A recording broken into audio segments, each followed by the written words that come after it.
சிலர்லாம் பார்த்திங்கன்னா 10 விரல்லையும் மோதிரம் போட்டிருப்பாங்க. சிலர் பயங்கர வசதியாக இருப்பாங்க. ஆனால் ஒரு மோதிரம் கூட விரலில் போட்டிருக்க மாட்டாங்க. இது என்னங்க, இதெல்லாமாங்க ஒரு பெரிய விஷயம் அப்படின்னு நீங்கள் கேட்குறீங்களா? எல்லாத்துக்குமே ஆதாரம் இருக்குது. எல்லாத்துக்குமே சில கிரகங்கள் அடிப்படையாக இருக்குது. ஆமாங்க. இப்போ விரல்கள் அப்படின்னு சொல்லி பார்த்தோம்னா அதுக்குரிய கிரகமாக புதன் வராரு. காலபுருஷ தத்துவப்படி 3ஆம் இடம்ங்கிறது ரொம்ப ரொம்ப முக்கியங்க.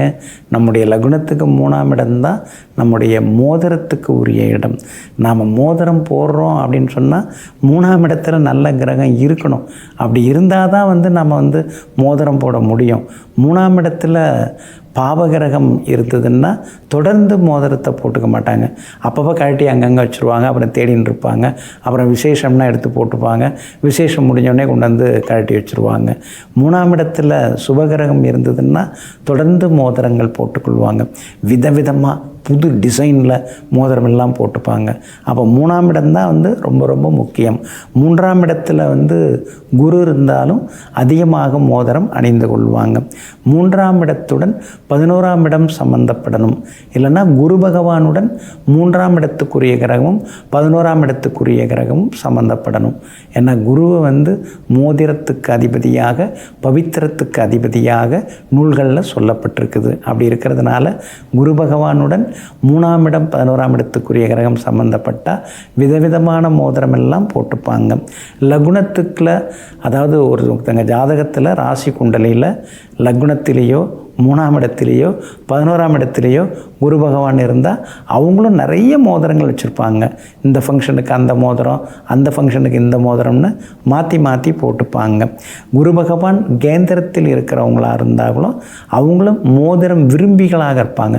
சிலர்லாம் விருப்பப்பட்டு போட்டுப்பாங்க. போட்ட மோதிரத்தை அப்பப்போ எடுத்து அப்படி பார்த்துப்பாங்க. இந்த மோதிரத்தை ரசிக்கிறது அப்படின்னு சொன்னாலே குரு பகவான் நல்லா இருந்தால் தான் ரசித்து போட்டுப்பாங்க. அதே மாதிரி தங்க மோதிரம், அதுக்கு அதிபதியாக குரு பகவான் வராரு. சிலர் தங்கத்து மேலே ஈடுபாடு இல்லாமல் வெள்ளி வாங்கி போட்டுப்பாங்க. வெள்ளியில் மோதிரம் போட்டுப்பாங்க. ஏதாவது ராசிகள் சொன்னால் கூட, சார் அது வெள்ளியில் பண்ணி போட்டுக்கலாமா அப்படின்னு கேட்பாங்க. அப்போ குரு பகவான் பலவீனமாக இருந்து சுக்கிரன் ரொம்ப பலமாக அவங்க ஜாதகத்தில் இருந்தால் அவங்க வெள்ளியில் மோதிரம் செய்து போட்டுப்பாங்க. வெள்ளி மோதிரம் அவங்களுக்கு ராசியாகவும் இருக்குங்க. சிலர்லாம் நெளி மோதிரம் போட்டுப்பாங்க. நம்ம விரலில் பார்த்தோம்னா தெரியும். இந்த ராகு ஆதிக்கம் உடையவங்க நெளி மோதிரம் செய்து போட்டுப்பாங்க. சிலர் பாம்பு மாதிரியெல்லாம் மோதிரம் போடுவாங்க. அதுக்கும் ராகு தான் காரணமாக இருக்கிறாருங்க. கல் வைத்து மோதிரம் போடுறது, சிலரோட மோதிரம்லாம் பார்த்திங்கன்னா பளபளான்னு இருக்கும். இப்போ நவரத்தினங்கள் வச்சு போட்டுப்பாங்க. அதுக்கடுத்து டைமண்ட் வச்சு போட்டுப்பாங்க. பொதுவாக கல் மோதிரம் ராசிக்கல்லாக இருந்தாலும் சரி, அல்லது வேறு ஆடம்பரத்துக்காக கல் வச்சு போட்டுக்கிறதா இருந்தாலும் சரி, கல் வச்ச மோதிரம் போட்டாலே அதுக்கு அதிபதியாக சுக்கிரன் வரார். மோதிரம் பளபளான்னு மின்னுனாலே அங்கே சுக்கிரன் உட்காந்துருவார். அப்போ சுக்கிரன் நல்லா இருக்கிறவங்க கல் வச்சு மோதிரம் போடுவாங்க. ப்ளெயினாக போட மாட்டாங்க, கல் வச்சு போடுவாங்க. அதே மாதிரி பளபளான்னு மில்ற கல்லாம் இருக்கணும். அந்த கல் அப்படியே மின்னணும். அடுத்தவங்க பார்த்தாங்கன்னா, என்ன கல்லுங்க இது, எவ்வளோ ரூபாங்க, பார்க்குறதுக்கே இவ்வளோ பளிச்சுன்னு இருக்குது, ரொம்ப காஸ்ட்லியோ அப்படின்னு விசாரிக்கிற அளவுக்கு இந்த சுக்கிரன் ஆதிக்கம் உள்ளவங்கெல்லாம் மோதிரம் போட்டுப்பாங்க. அதே மாதிரி ஆன்டிக் மோதிரம், பழமையான வகைகள், ராஜாக்கள் போட்டது பெருசாக அப்படியே போட்டிருப்பாங்க இல்லைங்களா, அதுக்கெல்லாம் சூரியன் ஒருத்தவங்க ஜாதகத்தில் வலுவாக இருந்ததுன்னா ஆன்டிக் மோதிரம், அதாவது குரு பகவான் சூரியனோட சம்மந்தப்பட்ட ஆன்டிக் பழைய ஸ்டைல் மோதிரங்கள் போட்டுப்பாங்க. ஓப்பன் செட்டிங்கில் சிலர்லாம் போடுவாங்க.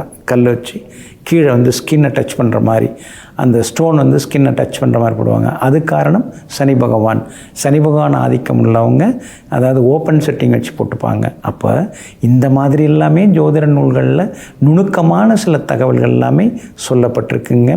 நிறைய விஷயங்கள் சொல்லப்பட்டிருக்குது. நீங்களும் முயற்சி பண்ணுங்கள்.